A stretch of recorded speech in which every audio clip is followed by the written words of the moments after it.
Hermanos, muy buenas tardes. Bienvenidos a esta última clase del curso La Interpretación Apostólica del Antiguo Testamento. Muchas gracias por acompañarme durante este curso. Espero que haya sido útil para ustedes, un desafío, ¿no es cierto? Tenemos tanto que aprender. Este curso ha sido un poco teórico.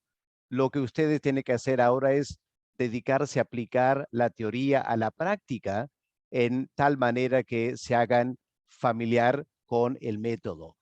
Esta tarde vamos a hacer eso con el Salmo 22 y espero que esto les pueda ayudar a ver cómo pasar a la práctica. Por ser la última clase, voy a pedir que ustedes, como siempre, preparen un resumen de esta clase, me lo envíen por WhatsApp para que conste como su asistencia a la clase. Y para la semana que viene, voy a elaborar una lista de aquellos que han estado en 70% o más del curso para que ustedes puedan tener un certificado, un diploma de haber estado en este curso con la editorial Pleroma Davar. Eso los voy a estar enviando detalles por el grupo de WhatsApp.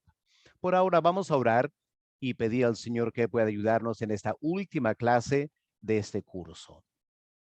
Padre amado, gracias por darnos la fuerza para estudiar estas semanas.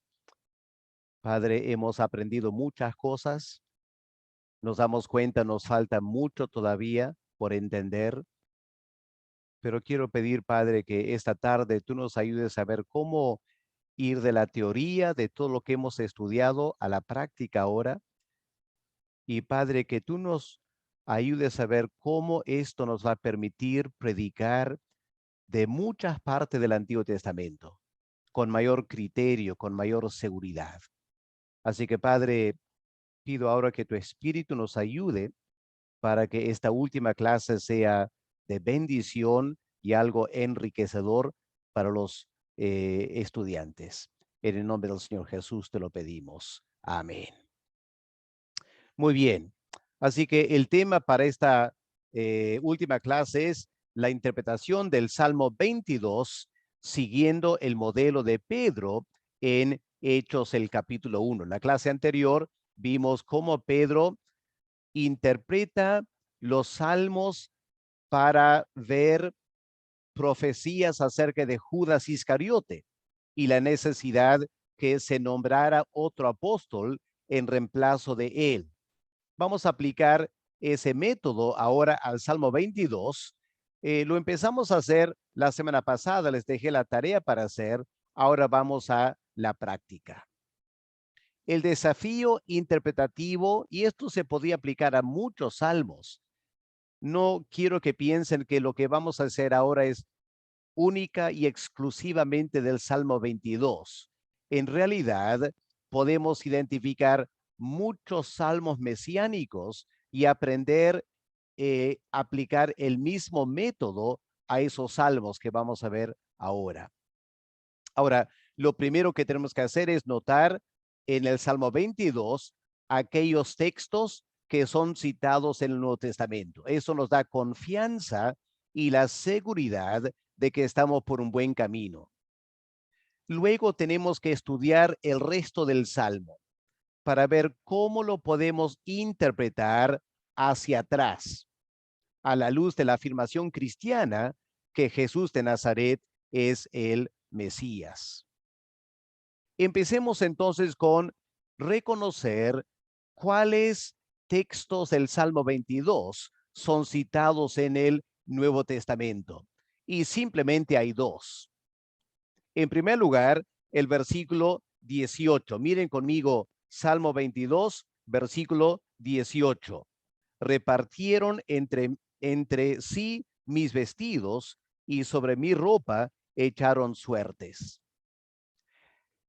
Esas palabras las encontramos en Mateo 27, versículo 35, Marcos capítulo 15, versículo 24, Lucas 23, versículo 34 y Juan 19, versículo 24. Qué interesante. En los cuatro evangelios está una referencia al versículo 18.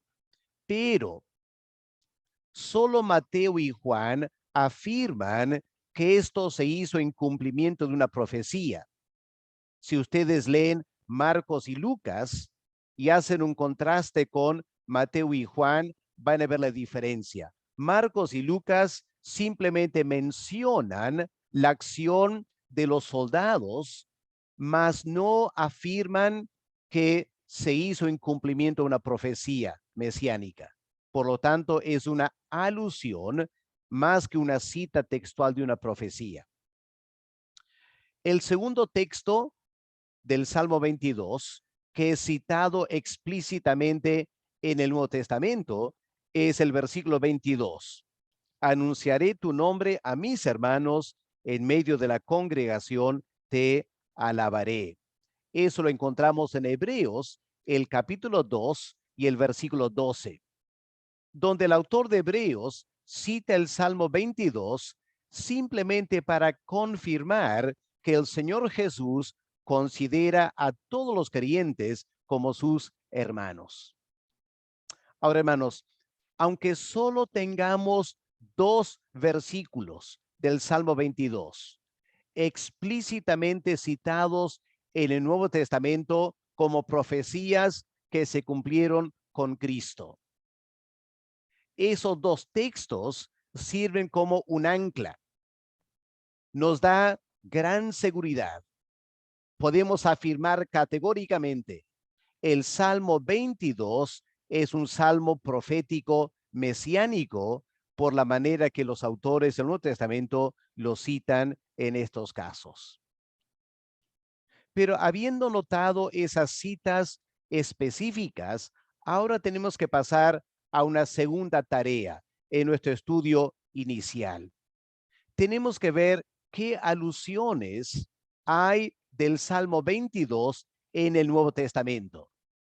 Obviamente, el versículo 1 es el primer caso. Dios mío, ¿por qué me has desamparado?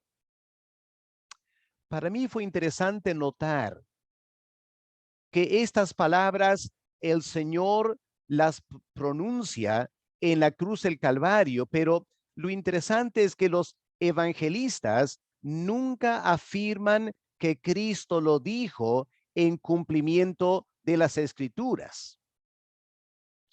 Los evangelistas, específicamente Mateo y Marcos, citan las palabras de Cristo en arameo: Eloi, Eloi, lama sabactani.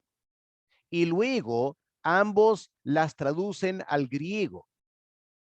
Pero notamos que no indican que esas palabras de Cristo constituyeron una cita del Salmo 22 indicando que era algo profético. No obstante, a estas alturas, como estudiantes de este método interpretativo, nos damos cuenta que los autores de los evangelios están indicando que el Señor, al colgar en la cruz, tenía en mente todo el Salmo 22. Recordemos, hermanos, que cuando los evangelistas citan textos de los profetas, ya hemos visto que mayormente tienen en mente todo un sermón, no solo las palabras textuales. Y habría que considerar lo mismo aquí. Hay bastante evidencia del Salmo 22 que indicaría que el Señor Jesús, al exclamar las palabras del versículo 1 en la cruz del Calvario, nos está señalando que debemos estudiar todo el Salmo 22 para encontrar una gran profecía extensa de su muerte en la cruz. En segundo lugar, tenemos versículo 7, Salmo 22, versículo 7. Todos los que me ven me escarnecen, estiran la boca, menean la cabeza diciendo. Esas palabras están, o palabras similares, están en Mateo 27 y Marcos capítulo 15. Pero una vez más, hermanos, hay que notar, los evangelistas citan las palabras de los transeúntes. Los que estaban caminando por la cruz del Calvario reaccionan diciendo estas palabras, pero los evangelistas no afirman que los transeúntes estaban indicando que estaban cumpliendo esta profecía del Salmo 22. Eso a pesar que en Marcos 15:28, Marcos cita otra parte del Antiguo Testamento y afirma claramente esto se hizo para que se cumpliera la escritura. Pero cuando Marcos indica que los transeúntes se burlaban de Cristo, Marcos no dice que eso se hizo en cumplimiento de las escrituras. Por lo tanto, no es una cita específica, es una alusión al Salmo 22. Tenemos lo mismo en el versículo 8 del Salmo 22. Se encomendó a Jehová, líbrele él, sálvele, puesto que en él se complacía. Aquí Mateo 27:43 cita las palabras de los líderes judíos. Los líderes dicen esto, pero Mateo no señala que lo estaban haciendo en cumplimiento de las escrituras.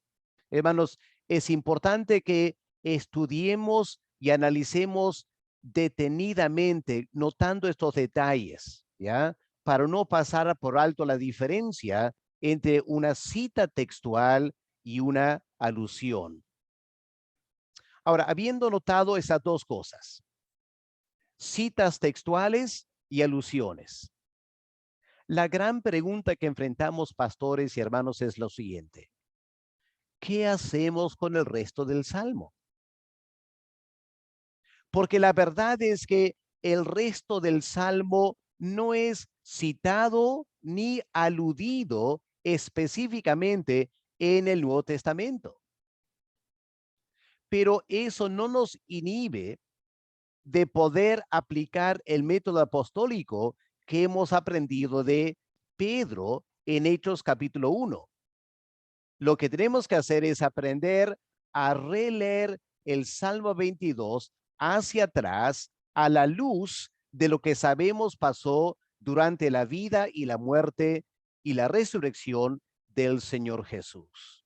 Ahora, antes de entrar en ese trabajo de leer hacia atrás el Salmo 22, primero analicemos el Salmo en general.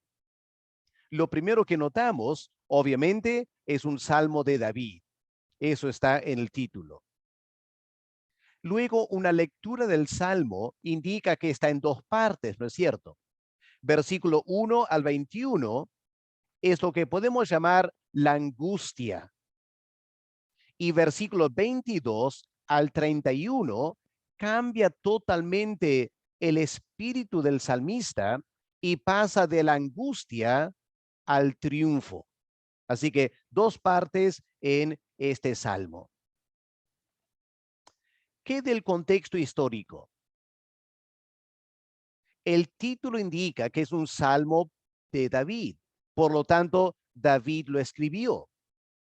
Y David escribe los salmos mayormente a la luz de sus experiencias.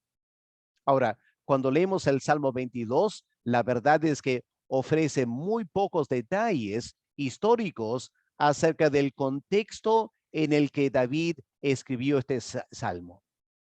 Se supone por el contenido que David había pasado un tiempo de gran sufrimiento, tan grande que se sentía abandonado por Dios, pero al mismo tiempo, al final, declara su confianza de que Dios lo salvará. Aquí un dato interesante. Noten que en el Salmo 22, David nunca menciona su pecado. Interesante. Nunca menciona su pecado. Por lo tanto, eso nos da la libertad de aplicar todo el Salmo 22 al Mesías, al hijo de David. En su contexto histórico es David hablando, pero por ser un salmo profético, también está hablando del hijo de David. Y eso es lo que nos interesa para poder estudiar en detalle este salmo. Ahora, sabiendo que el salmo es un poema, lo que tenemos que hacer es aprender a estudiar el salmo por estrofas. Y noten lo que encontramos cuando hacemos ese estudio. Noten conmigo las estrofas del Salmo 22. La primera estrofa, versículos 1 y 2. Permítame leerlo. Dios mío, ¿por qué me has desamparado? ¿Por qué está tan lejos de mi salvación y de las palabras de mi clamor? Dios mío, clamo de día y no respondes, y de noche y no hay para mí reposo. Es la primera estrofa o estanza del Salmo 22. Mayormente cada estrofa tiene un tema principal que debemos tratar de identificar. En este caso podemos decir, la primera estrofa trata con el clamor del Mesías. El clamor del Mesías. ¿Qué de la segunda estrofa? Versículos 3 al 5. Pero tú eres santo, tú que habitas entre las alabanzas de Israel. En ti esperaron nuestros padres. Esperaron y tú los libraste. Clamaron a ti y fueron librados. Confiaron en ti y no fueron avergonzados. ¿Cuál es el tema de esa estrofa? La esperanza del Mesías. Vamos a la estrofa 3, versículos 6 al 8. Mas yo soy gusano y no hombre, oprobio de los hombres y despreciado del pueblo. Todos los que me ven me escarnecen, estiran la boca, menean la cabeza diciendo, se encomendó a Jehová, líbrele él. Sálvele, puesto que en él se complacía. Esto podemos llamar el rechazo del Mesías. Cómo la gente rechaza totalmente al Mesías. ¿Qué de la cuarta estrofa? Versículos 9 al 11. Pero tú eres el que me sacó del vientre, el que me hizo estar confiado desde que estaba a los pechos de mi madre. Sobre ti fui echado desde antes de nacer, desde el vientre de mi madre. Tú eres mi Dios. No te alejes de mí, porque la angustia está cerca, porque no hay quien ayude. Aquí tenemos la seguridad del Mesías, la gran seguridad del Mesías, de este bebé. Él se siente seguro, aún en los brazos de su madre. ¿Por qué? Porque Dios el Padre estaba velando por él. Luego podemos juntar las estrofas 5 y 7 porque tienen la misma temática. Versículos 12 al 13 y 16 al 18, les dejo para que ustedes lo lean, trata de los enemigos del Mesías, los enemigos del Mesías. Luego, estrofa 6, versículos 14 y 15, los sufrimientos del Mesías. La octava estrofa, que termina la primera sección de la angustia, versículos 19 al 21. Podemos llamarlo otra vez el clamor del Mesías, quizá como la primera estrofa, o lo ideal sería buscar otro título diferente. Ahora pasamos a la segunda parte del Salmo 22, que es el triunfo. Y podemos juntar estrofas 9 y 10, que son los versículos 22 al 26. Y podemos llamar esto la alabanza del Mesías, la alabanza también de Israel, pero quizás centrándonos en la alabanza del Mesías, el Mesías que sufrió tanto.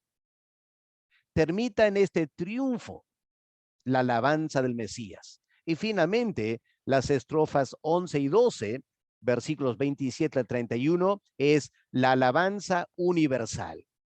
Ahora, todas las naciones se unen en tremendo canto de alabanza a Dios. Así, hermanos, hemos analizado rápidamente el Salmo 22 según las estrofas. Me imagino que ya se dan cuenta por dónde estamos yendo, ¿no es cierto? Lo que este análisis nos está indicando es que bien podríamos predicar toda una serie de sermones sobre el Salmo 22. Por lo menos 9 sermones. Qué interesante sería, ¿no es cierto, hermanos?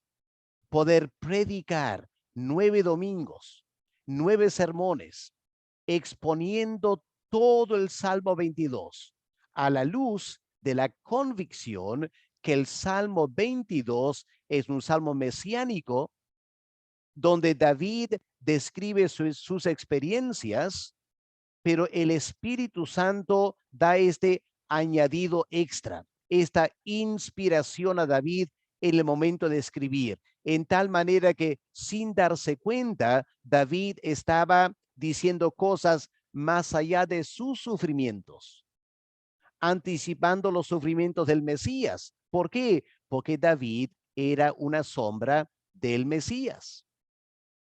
Este es el método apostólico de interpretar, leer el Antiguo Testamento. Ahora, lo que quiero hacer para ayudarles, hermanos, en el resto de la clase esta tarde es tratar de ampliar un poquito este esquema general de nuevos sermones. A ver, ¿cómo vamos a poder preparar sermones? Permíteme darles algunos ejemplos. Vamos a ver cómo elaboraríamos un sermón sobre el clamor del Mesías en los primeros 2 versículos. ¿Ok? Lean otra vez los versículos 1 y 2 y preparémonos para elaborar un sermón sobre el clamor del Mesías. El primer punto del sermón podría ser los sufrimientos de David. Empezaremos reconociendo que David es el autor y él estaría haciendo referencia a sus propios sufrimientos. Así que la pregunta que hay que hacer como estudiantes de la Biblia, ¿en qué momento pudo David haber escrito este salmo? ¿En qué momento? Durante su vida. Lo más probable, ¿no es cierto?, es que ocurrió durante la persecución de Saúl.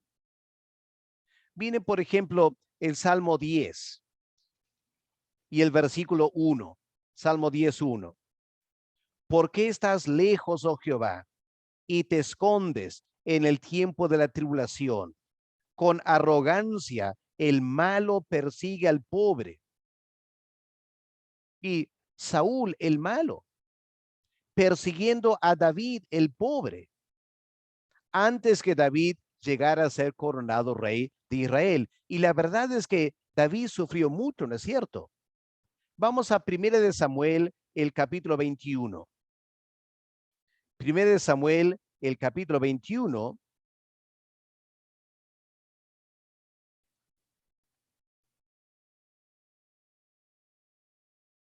Y el versículo 10. Aquí, aunque creo que tengo la cita. No, sí, estoy leyendo mal. 1 de Samuel, el capítulo 21. Estaba en 2 de Samuel, por eso. 1 de Samuel, capítulo 21 y el versículo 10. ¿Qué leemos aquí? Y levantándose David aquel día, huyó de la presencia de Saúl y se fue a Aquis, rey de Gat.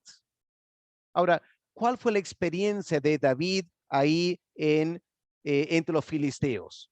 Los siervos de Aquis le dijeron, ¿no es este David el rey de la tierra? ¿No es este de quien cantaban las danzas diciendo, hirió Saúl a sus miles y David a sus 10,000? Y David puso en su corazón estas palabras, tuvo gran temor de Aquis, rey de Gat. Y miren lo que David hizo, qué vergüenza para David. Cambió en su manera de comportarse delante de ellos, se fingió loco entre ellos, escribía en las portadas de las puertas, dejaba correr la saliva por su barba. Y dijo a Aquis a sus siervos, he aquí, veis que este hombre es demente, ¿por qué lo habéis traído aquí? Y David termina huyendo de ahí y él tiene que pasar a otro rey, al rey de Moab, en capítulo 2, 22, versículo 3. y ahora tiene que reunir a sus padres. O sea, en los libros históricos vemos el tremendo sufrimiento de David huyendo porque la gente le está persiguiendo. Y si vamos a 1 Samuel 27, se repite la historia del 1 al 3. Y David tiene esta gran desesperación. Miren lo que leemos en 1 Samuel 27, versículo 1. Dijo luego David en su corazón. Aquí David está totalmente desanimado. Siente que Dios la ha abandonado. Siente que ya quiere tirar la toalla, ¿no es cierto? Dice David, al fin seré muerto algún día por la mano de Saúl. Nada, por tanto, me será mejor que fugarme a la tierra de los filisteos. O sea, David cae tan bajo que casi deja de tener esperanza y decide huir para siempre a los filisteos. Ahora, ese podría ser el contexto del Salmo 22. ¿Se imaginan David en ese contexto diciendo, Dios mío, ¿por qué me has desamparado? ¿Por qué estás tan lejos de mi salvación, de las palabras de mi clamor? Yo clamo de día y no respondes, y de noche y no hay para mí reposo. Eso le pasó a David. Esos años huyendo de Saúl y llegando a la desesperación. David se sentía desamparado por Dios. La salvación que David esperaba era que por fin llegara a ser rey, pero Dios no estaba contestando sus oraciones. Así que el primer punto del sermón podía ser los sufrimientos de David. Pero enseguida pasaremos a un segundo punto principal. Todavía Salmo 22 del 1 al 2, los sufrimientos de Cristo. Hagamos esta pregunta porque el versículo 2 dice, clamo de día y no respondes, y de noche y no hay para mí reposo. Hagamos la pregunta. ¿Cuándo clamaba el Señor de día y de noche y no hubo respuesta de parte de Dios el Padre? Bien podría ser que está hablando aquí proféticamente de la experiencia del Señor en la cruz. Él fue crucificado en la mañana. Había pleno luz de día. Pero ¿se acuerdan que a mediodía el sol se oscureció? Y por 3 horas era como de noche. Así que encaja perfectamente bien, ¿no es cierto? Que de día y de noche en la cruz del Calvario, el Mesías clamaba a Dios el Padre. Uno mayor que David está sufriendo aquí. El hijo de David, el Mesías. Ahora, ampliemos esto un poco más para nuestro sermón. En primer lugar, notemos que en la cruz del Calvario, Dios el Padre no contestaba las oraciones del Mesías, tal como leemos en versículo 2. Ahora, para el Señor, esto fue algo tan doloroso por ser algo muy extraño. ¿Acaso durante su vida terrenal el Padre no escuchaba siempre las oraciones del Hijo? Miren, por ejemplo, en Juan 11, el versículo 42, porque cuando vamos a predicar sobre el Salmo 22, obviamente vamos a tener que ampliar el tema mirando otros versículos de la Biblia para explicar el Salmo 22. En este caso, miren Juan 11 y el versículo 42. El Señor dice, yo sabía que siempre me oyes. Qué gran confianza del Hijo, ¿no es cierto? Hablando al Padre, tú siempre me escuchas. ¿Qué pasó entonces en la cruz del Calvario? Que de día y durante, entre comillas, esa noche, 3 horas de tinieblas, el Mesías clamaba al Padre y el Padre no le escuchó. Pero peor todavía, en Salmo 22, La queja del Mesías no es solo que el Padre no le escucha, sino que siente el Padre estaba lejos del Hijo. Miren versículo 1b del Salmo 22. ¿Por qué estás tan lejos de mi salvación y de las palabras de mi clamor? Esta frase, estar lejos, en hebreo significa remoto o distante. Y otra vez en la cruz del Calvario, el Señor Jesús experimentó algo tan extraño porque, como leemos en Juan capítulo 1, desde la eternidad, Dios el Padre siempre estaba cerca al Hijo. En Proverbios 8, versículos 22 y 23 y el versículo 30, leemos que desde la eternidad el Hijo de Dios, la sabiduría de Dios estaba con el Padre, era el deleite del Padre, se recreaba delante del Padre por toda la eternidad. Y ahora en la cruz del Calvario, el Padre se aleja del Hijo. ¿Por qué? Sabemos por qué, ¿no es cierto? Porque en la cruz del Calvario, Dios el Hijo estaba llevando el pecado de los seres humanos. Y Dios es tan santo que no puede mirar el pecado. Y se alejó del Hijo en la cruz del Calvario. Y el Hijo era consciente de eso.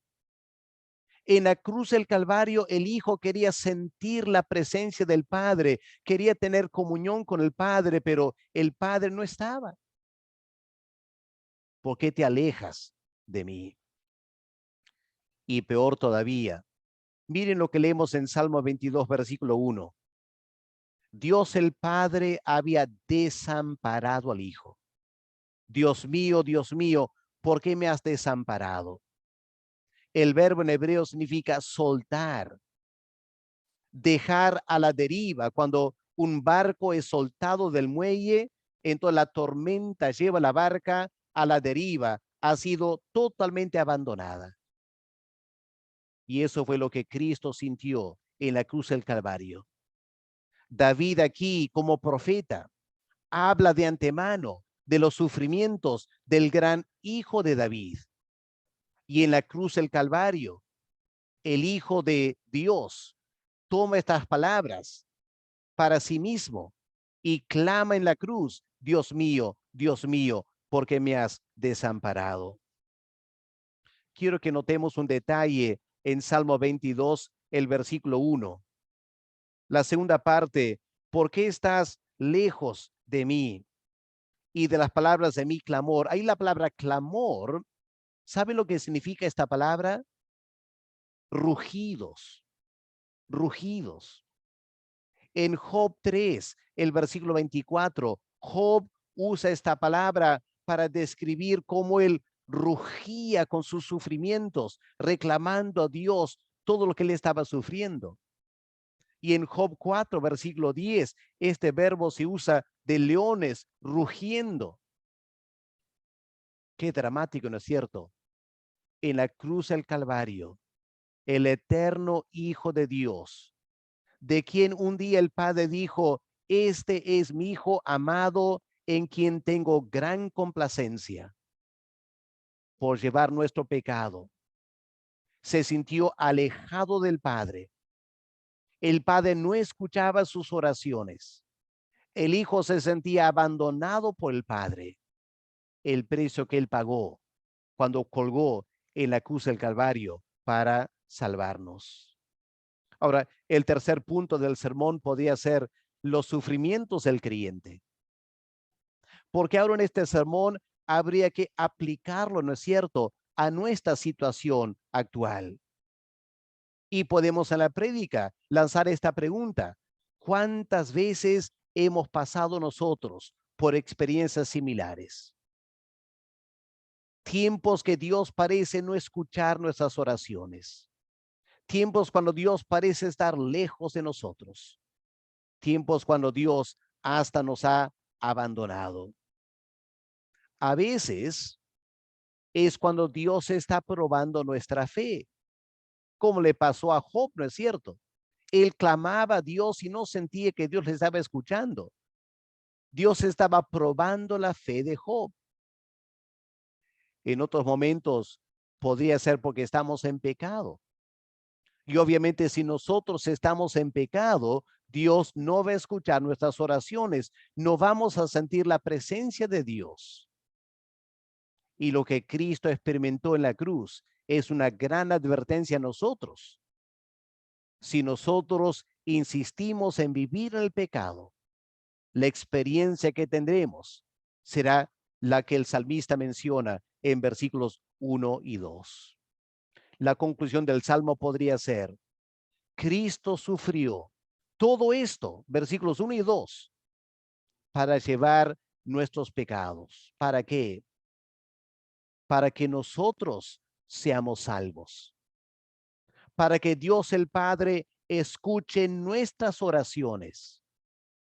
El Hijo experimentó horas en que el Padre no le escuchaba, mientras Él llevaba nuestros pecados, para que nosotros ahora, pecadores, podamos ser perdonados por Cristo.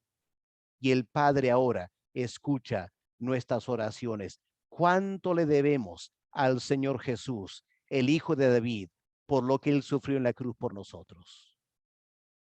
Hay, hermanos, un ejemplo de un primer sermón sobre los primeros 2 versículos. Quizá nunca pensabas que era posible hacer esto, pero espero que estás captando la idea cuando aprendemos el método apostólico de identificar un salmo mesiánico y luego leerlo hacia atrás y poder entender cómo el Espíritu Santo a través de David estaba hablando del sufrimiento del Mesías. No hay que necesariamente afirmar que David entendió todo lo que le estaba diciendo. Él quizá al final le pidió a Dios: explícame de quién estoy hablando aquí en los primeros 2 versículos.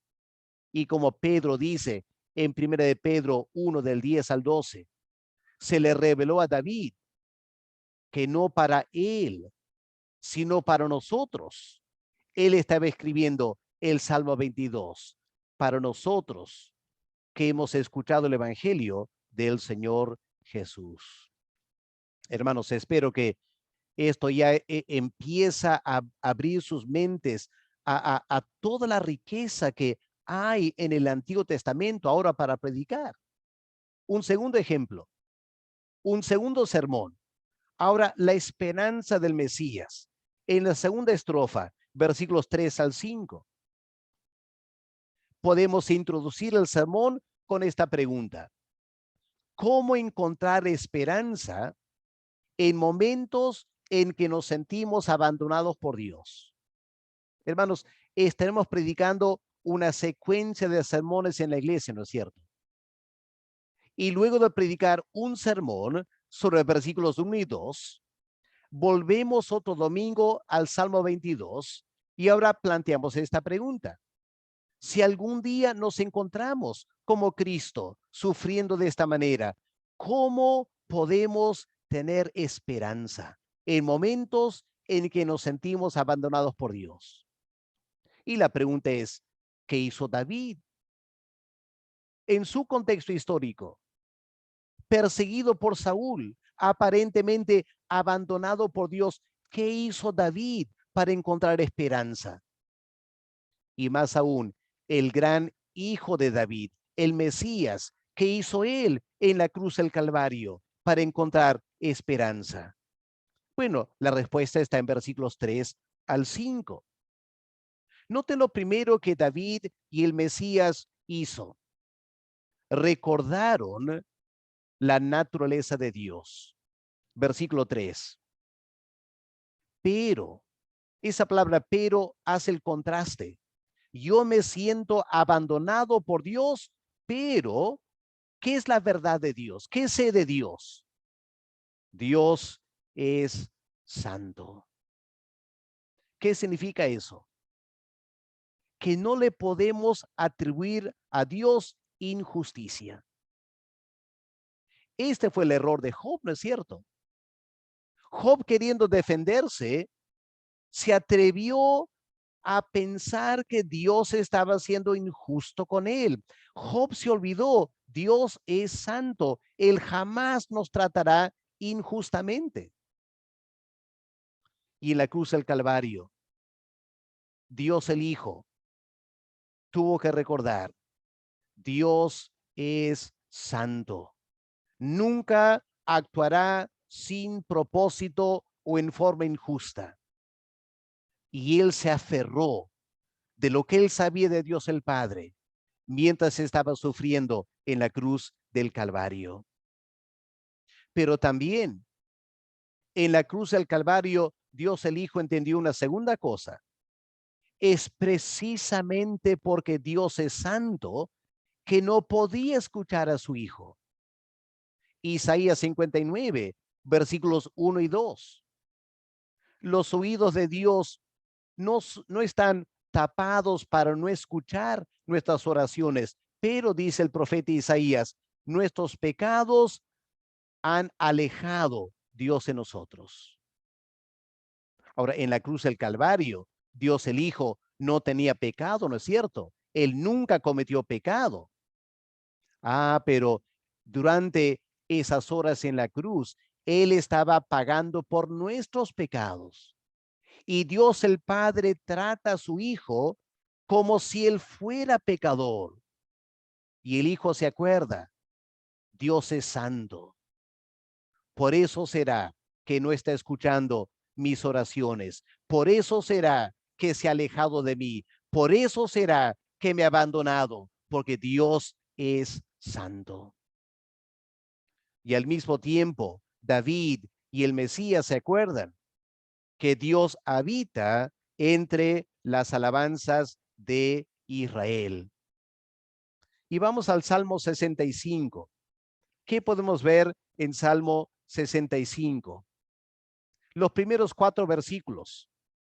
Noten que el Salmo 65 también es un salmo de David. A ver si estos versículos nos ayudan en la tarea de predicar sobre el Salmo 22. Tuya es la alabanza en Sión, oh Dios. A ti se pagarán los votos. Tú oyes la oración. A ti vendrá toda carne. Las iniquidades prevalecen contra mí, mas nuestras rebeliones tú las perdonarás. Bienaventurado el que tú escogieres y atrajeres a ti para que habiten tus atrios. Seremos saciados del bien de tu casa, de tu santo templo. Así que empieza aquí el concepto de que en los atrios de Dios se ofrece alabanza a Dios. Y vamos a ver que para el fin del Salmo 22, eso es exactamente lo que Cristo está haciendo. Él está proponiéndose alabar a Dios en el santuario y cumplir los votos a Dios el Padre en el templo después del sufrimiento. ¿Por qué? Porque Dios es santo y Dios habita en las alabanzas de Israel. Pero en segundo lugar, en la cruz del Calvario, el Mesías no solo se acordó de la naturaleza de Dios para tener esperanza, él también se acordó la experiencia del pueblo de Dios. Miren aquí Salmo 22, versículos 4 y 5. En ti esperaron nuestros padres, esperaron y tú los libraste. Clamaron a ti y fueron librados. Confiaron en ti y no fueron avergonzados. Así que cuando David se siente desesperado, perseguido por Saúl, queriendo tirar la toalla, ¿qué hace David para encontrar esperanza? Piensa en los patriarcas de Israel. Piensa en Abraham. David se acordó, Abraham por cuántos años no pudo tener un hijo. Y le clamaba a Dios día y noche. Y no había cuando Dios contestaba sus oraciones. Quizá Abraham a veces se sentía abandonado por Dios. Pero David se acuerda, Abraham siguió esperando en Dios y al final Dios le dio un hijo. Eso le animó a David, ¿no es cierto? Pensar en el padre Abraham. O David pudo haber pensado en otro patriarca que esperó en Jehová en momentos de angustia. José, por ejemplo, injustamente vendido por sus hermanos a Egipto, injustamente acusado por la esposa de Potifar de seducción sexual, injustamente lanzado en la cárcel. Y José clamaba a Dios y no había cuando Dios lo salvara de la cárcel. Interpretaba los sueños para siervos de Faraón. Se cumplían los sueños y José seguía en la cárcel. Y David piensa, ese patriarca José, ¿qué hizo? Puso su esperanza en Dios. En ti esperaron nuestros padres, esperaron y ¿qué pasó? Dice David, Dios libró a José, lo sacó de la cárcel, lo elevó a ser el primer ministro de Egipto. Ah, piensa David, si mis antepasados pasaron por momentos muy difíciles y confiaron en Dios y Dios al final los libró, ah, hay esperanza para mí también. Aunque Dios no me esté escuchando ahora, voy a esperar en Dios como Abraham por un hijo. Voy a esperar en Dios como José por la liberación de la cárcel. O Moisés, que también tuvo que aprender a esperar en Dios. Y en todos estos casos que pasó, no fueron avergonzados. Y David afirma esto en Salmo 22. Los que esperan en Jehová no serán avergonzados. Así que David, huyendo de Saúl, cuando entra en un momento de desesperación, ¿qué hace? Se acuerda de sus antepasados, su experiencia. Esperaron en Dios y Dios los libró. Así que David va a confiar en Dios. Y hermanos queridos, ¿acaso el Mesías, nuestro Señor Jesús, no hizo exactamente lo mismo en la cruz del Calvario? Él cita el Salmo 22. Y aquí está el versículo 4.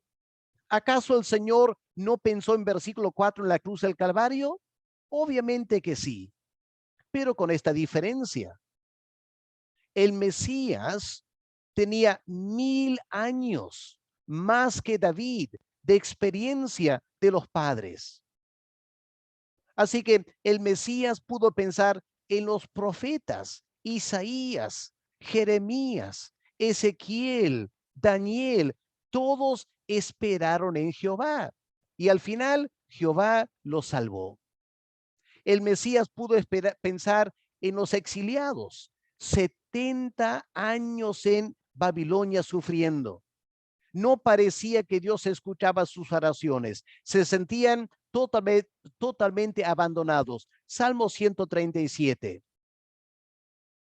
Por las orillas de los ríos de Babilonia nos sentábamos, decían los exiliados, y colgábamos nuestras arpas. Nos pedían que cantásemos cánticos de Sión, pero ¿cómo podemos cantar de Sión en tierra de extraños? Esa experiencia de los exiliados. Pero ¿qué pasó? Esperaron en Dios y luego de 70 años fueron librados. Hermanos, eso fue lo que el Mesías hizo en la cruz del Calvario. Él puso su confianza en Dios. Miren las promesas aquí, versículo 4. En ti esperaron nuestros padres, esperaron, número 1, los libraste. Versículo 5, clamaron a ti y fueron librados. Versículo 5, confiaron en ti y no fueron avergonzados. Y hermanos, el Señor Jesús murió en la cruz del Calvario confiando en Dios, ¿no es cierto? Padre, en tus manos encomiendo mi espíritu. Aunque no siento que me estás escuchando, aunque siento que te has alejado de mí, voy a esperar en ti aún en el momento de morir. ¿Y qué pasó, hermanos? ¿Acaso el Mesías no experimentó la liberación de Dios? Dios el Padre lo resucitó al tercer día, lo honró, lo libró de la muerte, del pecado de Satanás, lo libró de los fariseos y los saduceos, y el Sanedrín nunca más lo molestaron. Qué tremenda salvación hay para aquellos que esperan, que aprenden de nuestros antepasados en la fe y aprendemos a confiar en Dios como ellos confiaron. Y vamos a experimentar la tremenda bendición de Dios. Miren, por ejemplo, Salmo 31, versículos 1 y 2. ¿Qué encontramos aquí? Qué interesante este Salmo 31. Otra vez un salmo de David, ¿no es cierto? ¿Qué leemos en los primeros dos versículos? En ti, oh Jehová, he confiado, no sea yo confundido jamás. Líbrame en tu justicia, inclina a mí tu oído, líbrame pronto, sé tú mi roca fuerte, fortaleza para salvarme. Y miren versículo 5, hermanos, qué fascinante. Salmo 31, versículo 5. ¿Qué leemos aquí? En tu mano encomiendo mi espíritu. Tú me has redimido, oh Jehová. Las palabras de Cristo en la cruz, ¿no es cierto? En tus manos encomiendo mi espíritu, citando el Salmo 35, un salmo parecido al Salmo 22. El Mesías esperó en Dios y murió esperando en Dios, y al tercer día fue resucitado. Y hermanos, hay que aplicarlo en nuestras vidas personales, ¿no es cierto? Miren Salmo 71. Salmo 71, los primeros 3 versículos. En ti, oh Jehová, me he refugiado. No sea yo avergonzado jamás. Socórreme, líbrame en tu justicia, inclina tu oído y sálvame. Sé para mí una roca de refugio, a donde recurra yo continuamente. Tú has dado mandamiento para salvarme, porque tú eres mi roca y mi fortaleza. Oh, hermanos, lamentablemente David llegó un momento de desesperación. Felizmente el Mesías nunca se desesperó. Al final terminó muriendo confiando en su Padre. Y hermanos, apliquemos a nuestra experiencia lo que dijo Job. Aunque él me mate, voy a confiar en él. Aquí, hermanos, tenemos en Salmo 22 la gran esperanza del Mesías en la cruz del Calvario. Qué tremenda lección para nosotros, ¿no es cierto, hermanos? Bueno, podemos continuar predicando, ¿no es cierto? No hay cuando se acabe la riqueza espiritual. Una vez que has captado este método y estás dispuesto a invertir tiempo, lo triste, hermanos, lo triste, les advierto, no van a encontrar esto en comentarios.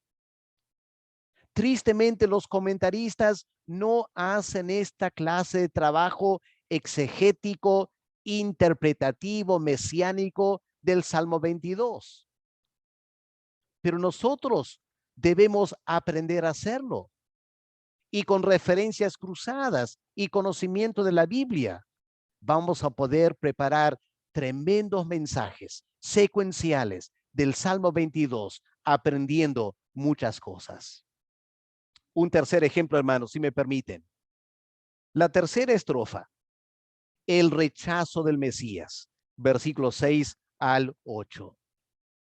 Y empezamos otra vez recordando el contexto histórico. David fue rechazado por Saúl, por la nación de Israel.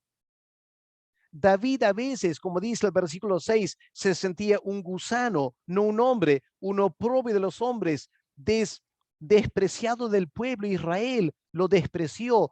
Pobre David, ¿se acuerdan? David huyendo de Saúl, viviendo en cuevas, viviendo entre los filisteos, fingiendo estar loco. David llega a la conclusión, no soy un hombre, no soy nada más que un gusano. El oprobio de la gente, se rían de mí, se mofan de mí. Pero David fue una sombra del Mesías. Así que sus experiencias de ser rechazado y sentirse mal anticipa la experiencia del Mesías. Empecemos ahora a ampliar. En primer lugar, el menosprecio del Mesías durante su vida. Versículo 6 del Salmo 22. Soy gusano, nombre, oprobio de los hombres, despreciado del pueblo. ¿Se acuerdan en Juan 1, versículo 46? Cuando le presentan a Natanael al Señor Jesús, el Mesías Jesús de Nazaret, ¿cómo reaccionó Natanael? ¿De Nazaret? ¿Algo bueno podrá salir de Nazaret? Menosprecio. Y luego Lucas 4.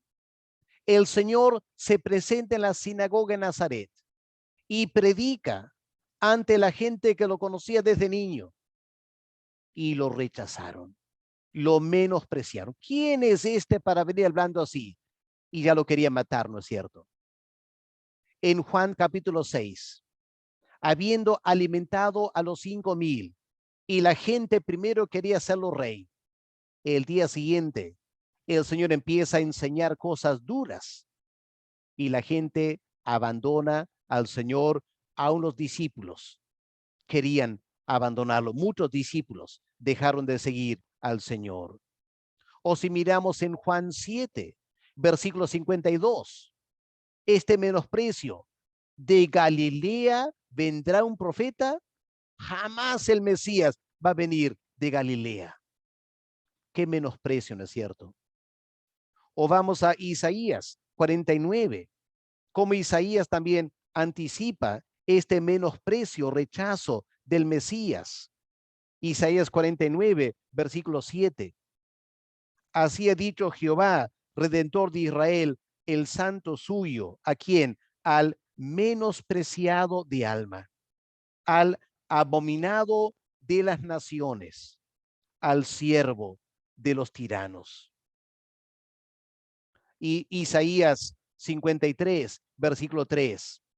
Un hombre de dolores, menospreciado por la gente, le dimos las espaldas porque lo vimos como alguien totalmente inservible.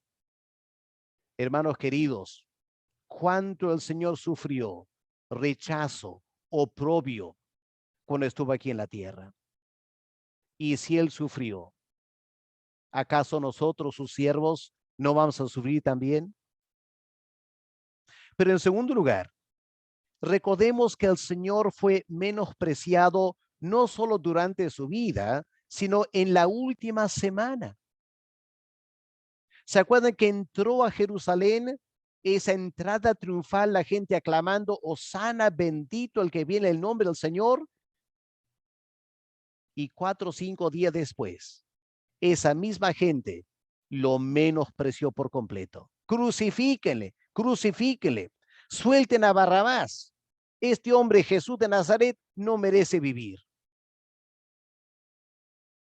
Y luego, en tercer lugar, el Mesías, objeto de burla en la cruz del Calvario, como leemos en versículo 7. Todos los que me ven me escarnecen, estiran la boca, menean la cabeza diciendo.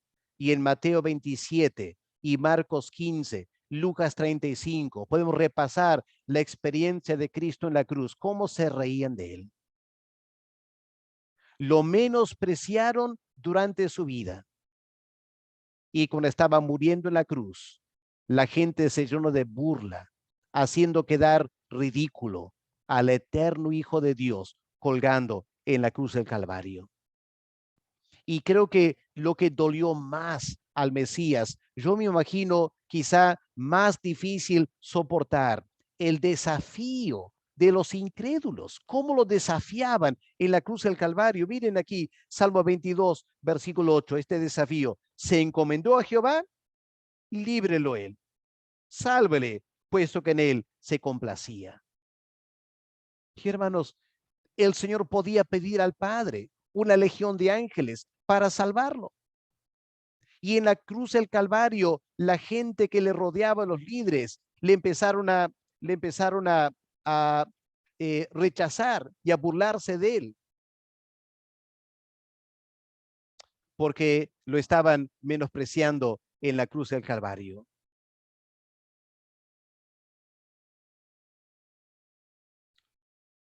Y viene el Salmo 41. Qué interesante cuando comparamos otros salmos, ¿no es cierto? No tenemos que quedar en el Salmo 22. Hay otros salmos mesiánicos, otros salmos de David, afín con el Salmo 22. Por ejemplo, el Salmo 41 y el versículo 3. Jehová lo sustentará sobre el lecho del dolor, morirá sobre la cama en enfermedad.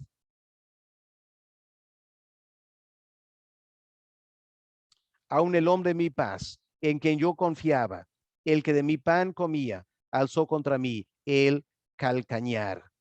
Eh, perdón, es Salmo 42, Salmo 42, no 41, Salmo 42.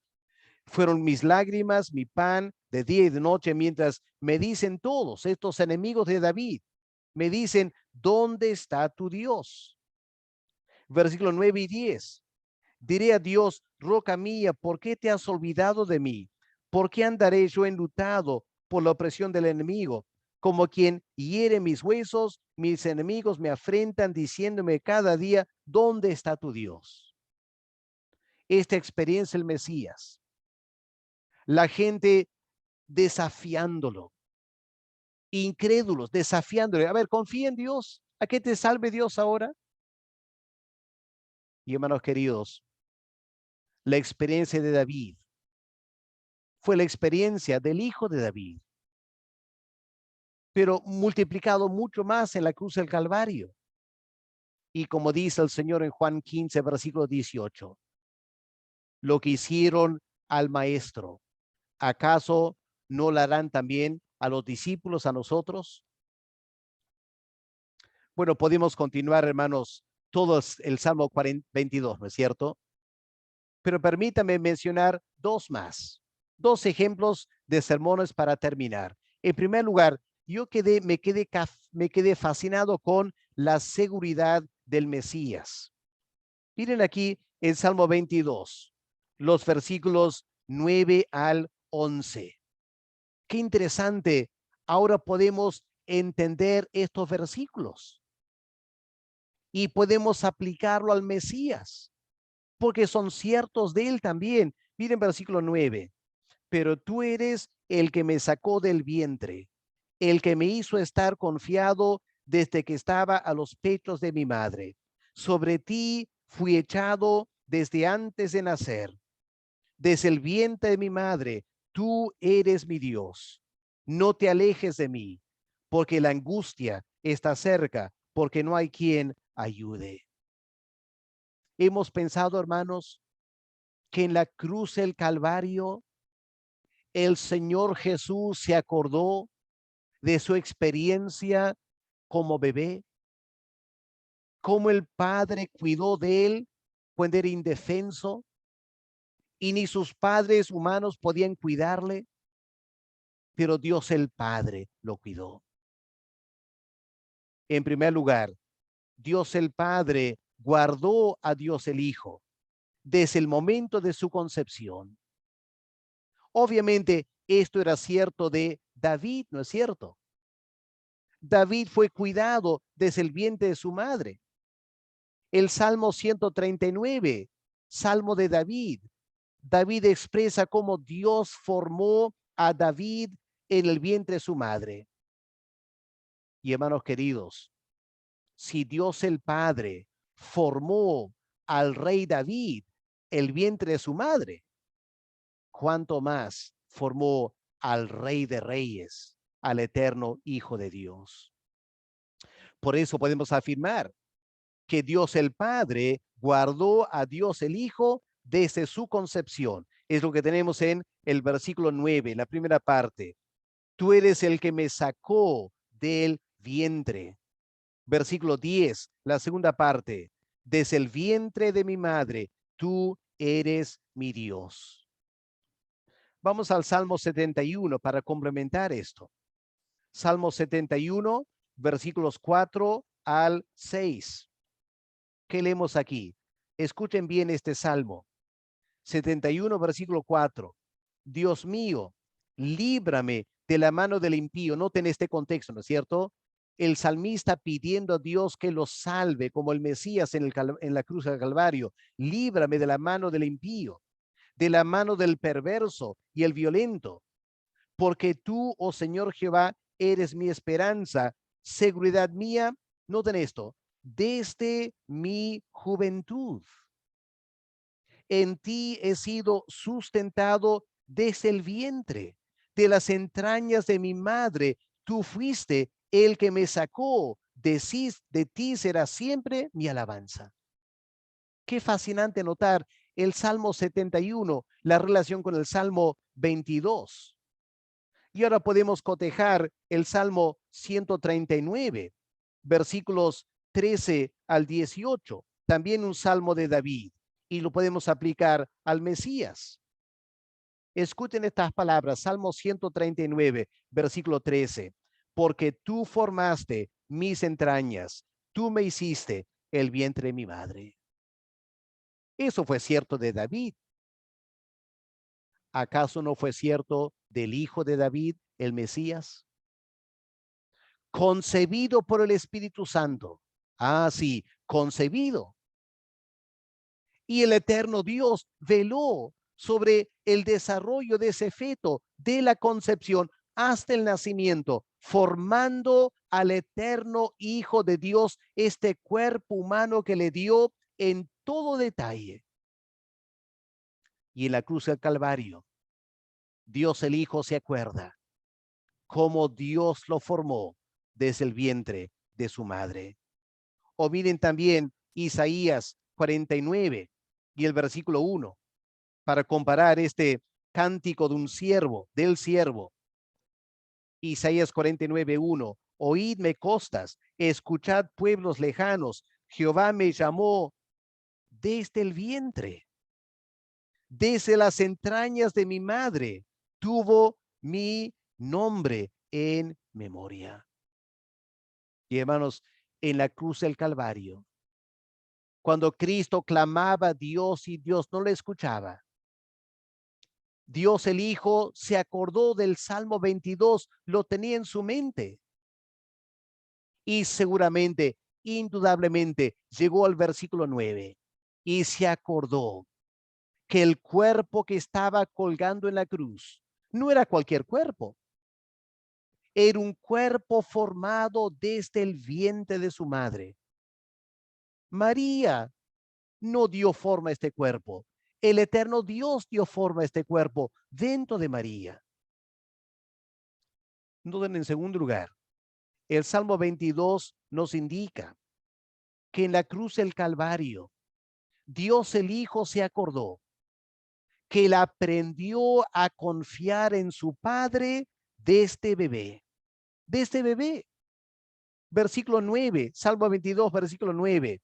El que me hizo estar confiado desde que estaba en los pechos de mi madre. Y versículo 10, la primera parte, sobre ti fui echado desde antes de nacer. ¿Se acuerdan, hermanos?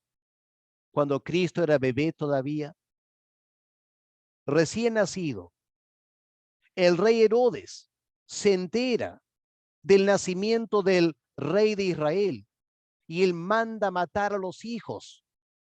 En ese momento, el Señor Jesús fácilmente podía haber muerto, ¿no es cierto? José y María jamás lo habrían protegido de los soldados de Herodes.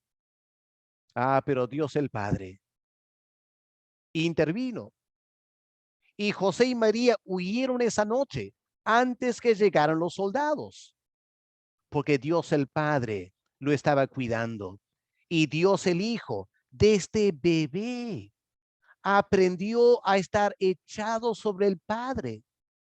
Físicamente, él estaba en los brazos de María, pero espiritualmente estaba echado sobre el Padre. Salmo 22, 10. Sobre ti, el Padre, fui echado desde antes de nacer. Y hermanos, si vamos a Apocalipsis, el capítulo 12, esos versículos interesantes 4 y 5 dicen que cuando la mujer Israel estaba por dar a luz, el gran dragón Satanás estaba ahí queriendo matar al bebé, pero el bebé fue rescatado por Dios el Padre. Oh, hermanos, en la cruz del Calvario, Dios el Hijo hace memoria de su no solo infancia, su condición de bebé antes de nacer, el Padre lo estaba cuidando. ¿Y por qué no confiar en él ahora como adulto? Aunque estaba muriendo en la cruz del Calvario, él encomienda su espíritu a aquel Dios Padre que lo cuidó desde el vientre de su madre. Y por eso versículo 11 del Salmo 22 es la culminación del pensamiento del Mesías. Al fin de su vida, muriendo en la cruz del Calvario, el Hijo aprendió a confiar en Dios el Padre. Por eso leemos versículo 11, no te alejes de mí, porque la angustia está cerca, no hay quien ayude. Cuando era bebé, Padre, no había quien me podía proteger, salvo tú. Y ahora en la cruz del Calvario, nadie puede protegerme, pero encomiendo mi vida en tus manos. Y el Salmo 139, versículos 7 al 12, 19, 20, amplía este concepto de confiar en Dios en medio de gran aflicción.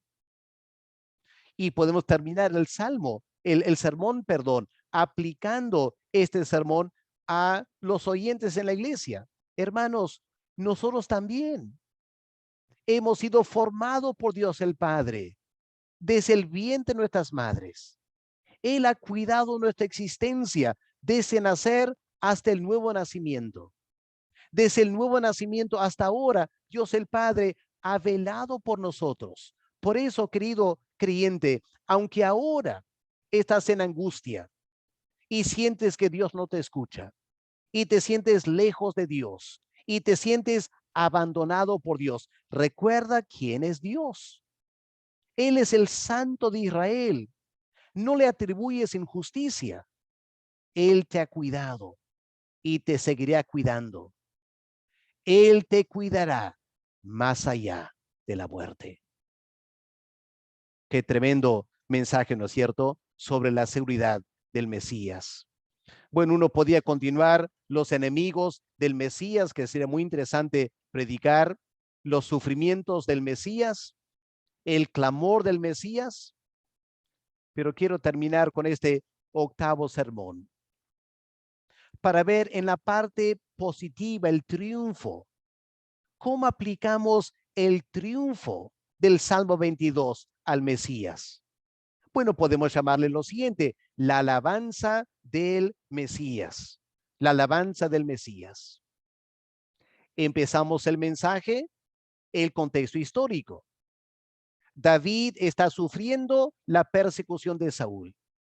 Pareciera que Dios no le está escuchando. David está casi desesperado.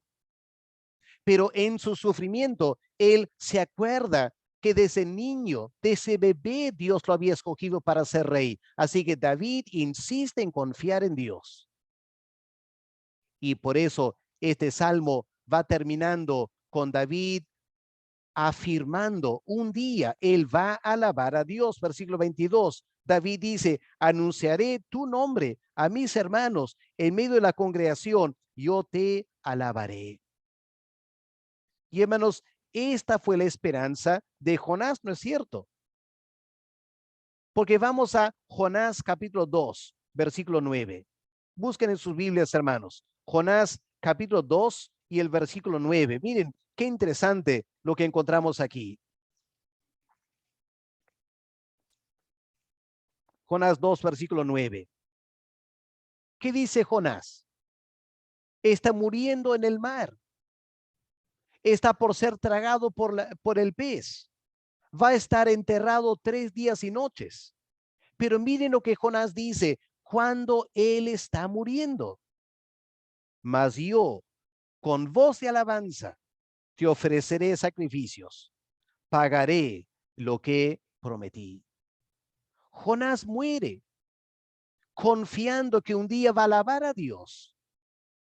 Y hermanos, si David confió que un día le alabaría a Dios, y si Jonás confió que un día alabaría a Dios, ¿piensan que el Mesías, muriendo en la cruz del Calvario, tendría menor esperanza que David o de Jonás? Claro que no. Así que veamos el compromiso del Mesías en la cruz del Calvario.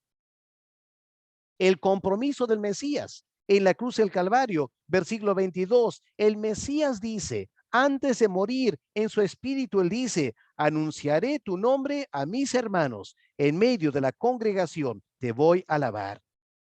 Y lo recalca en versículo 24, porque no menospreció ni abominó la aflicción del afligido. Versículo 25, de ti será mi alabanza en la gran congregación. Ahora miren en Salmo 35 para ver un salmo paralelo quizás. Salmo 35, versículo 19. No se alegren de mí los que sin causa son mis enemigos, ni los que me aborrecen sin causa guiñen el ojo, porque no hablan paz y contra los mansos de la tierra piensan palabras engañosas. Pero eh, el contexto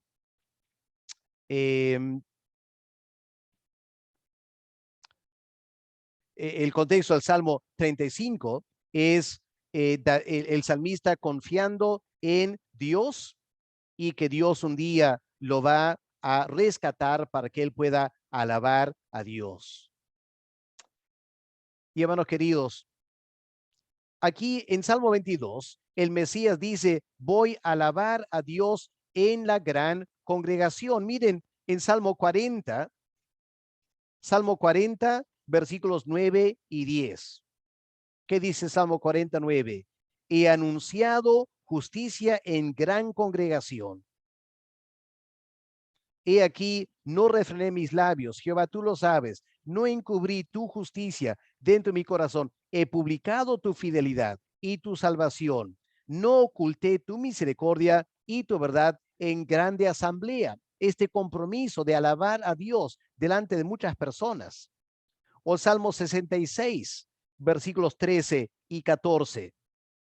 Entraré en tu casa con holocaustos, te pagaré mis votos que pronunciaron mis labios y habló mi boca cuando estaba angustiado. Ahí está, estaba angustiado. Pero cuando estaba angustiado, dice el Salmo 65, yo hice votos de que un día iba a alabar a Dios. Y hermanos queridos, ¿cuándo se cumplió esto?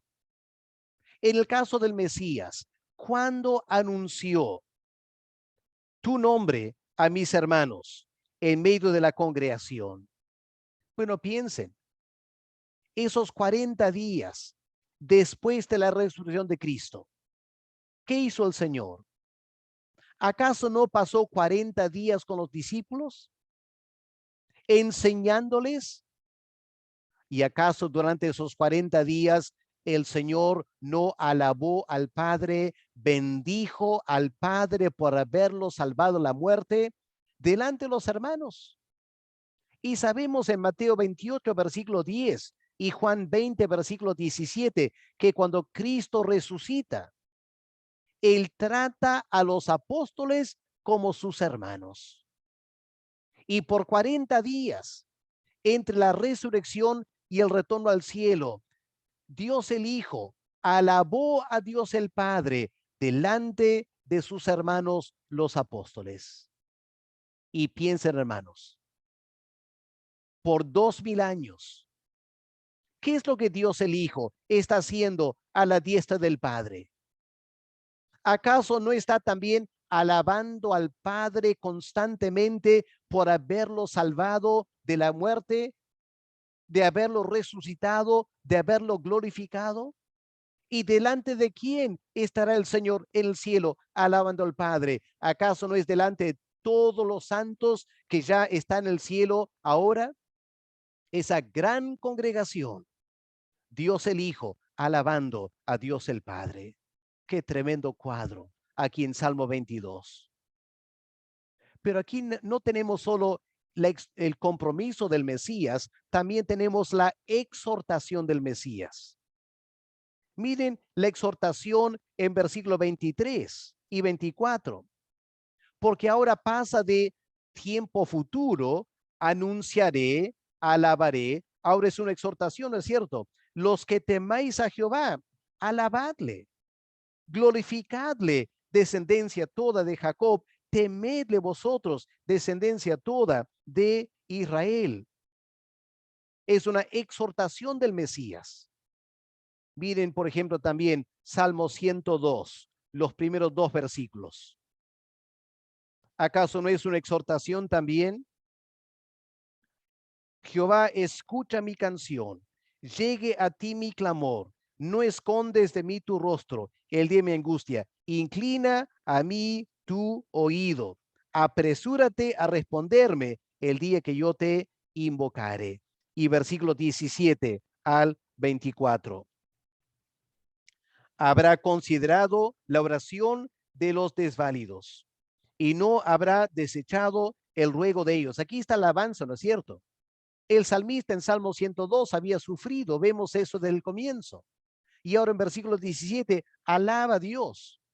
Versículo 18, se escribirá esto para la generación venidera. El pueblo que está por nacer alabará a Jehová. ¿Por qué? Porque miró desde lo alto de su santuario. Jehová miró desde los cielos a la tierra para oír el gemido de los presos, para soltar a los sentenciados a muerte. ¿Acaso el Padre no escuchó el clamor de Cristo de la cruz desde el cielo y se propuso soltar al que estaba muriendo en la cruz, soltarle de la prisión de la cárcel? Verso 21, para que publique en Sión el nombre de Jehová y su alabanza en Jerusalén, cuando los pueblos y los reinos se congreguen en uno para servir a Jehová. Hermanos, este es tremendo, ¿no es cierto? En la cruz del Calvario, el Señor Jesús se compromete a adorar a Dios y exhorta a los creyentes a adorar a Dios, porque los creyentes vamos a pasar por la misma experiencia. Al igual que David y al igual que el hijo de David, habrá momentos en nuestras vidas que también nos sentiremos abandonados por Dios y que Dios no está escuchando. ¿Qué vamos a hacer? ¿Deprimirnos? ¿Tirar la toalla? No. Debemos proponernos un día, cuando pase esta aflicción, voy a alabar a Dios, voy a cumplir mis votos, porque no hay dudas. Dios es fiel, Él es santo, Él me va a salvar. Y cuando lo haga, voy a seguir el ejemplo del Mesías. Voy a alabar a Jehová, porque Él me salvó. Y en tercer lugar, un tercer punto de este sermón podía ser la promesa del Mesías. Versículo 26, la promesa. ¿Cuál es la promesa? Comerán los humildes y serán saciados. Otros que sufren como él. Alabarán a Jehová. Los que le buscan. Vivirá vuestro corazón para siempre. Qué hermoso, ¿no es cierto, hermanos? En la cruz del Calvario, el Mesías estaba muriendo. Y antes de morir, él se compromete a alabar a Dios. Él motiva a otros a alabar a Dios. Y él promete, ¿no es cierto? Él promete, Dios te va a salvar.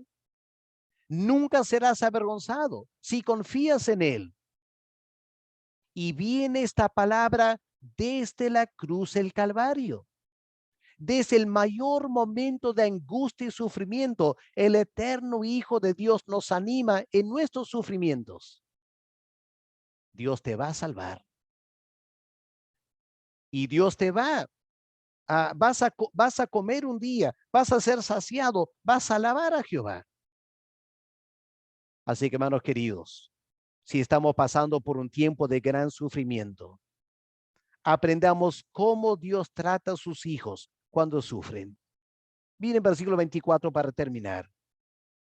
De la cruz del Calvario, del eterno Hijo de Dios aprendemos, porque no menospreció ni abominó la aflicción del afligido, ni de él escondió su rostro, sino que cuando clamó a él, le oyó.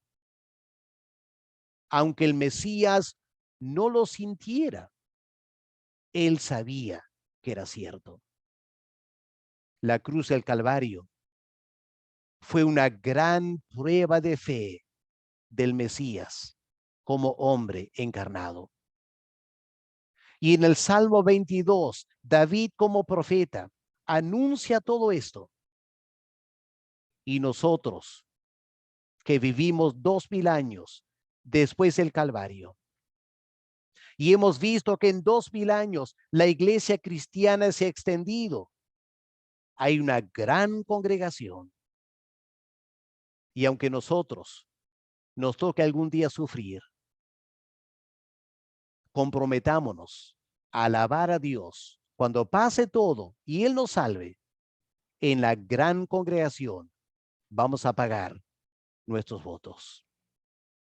Espero, hermanos, que, bueno, eso da lugar a una alabanza universal, versículo 27 al 31. Hermanos, cuánta riqueza en las escrituras, ¿no es cierto? Es increíble. ¿Cuánto hay en la Biblia para aprender? Yo me imagino que ustedes nunca han predicado del Salmo 22 y menos habrán predicado una serie de sermones del Salmo 22 que podía llevar como título Lecciones del Calvario. Cuando aprendemos el método apostólico de interpretar el Antiguo Testamento, vamos a estar en condiciones de poder nosotros mismos tomar estos pasajes del Antiguo Testamento y empezar a predicar y animar a los hermanos en la iglesia a confiar en Dios en los momentos más angustiosos. Y podemos estar seguros que estamos manejando bien la palabra de Dios, porque este es el método apostólico. Identificar un salmo mesiánico y luego leerlo hacia atrás y ver en ese salmo la experiencia de nuestro Salvador.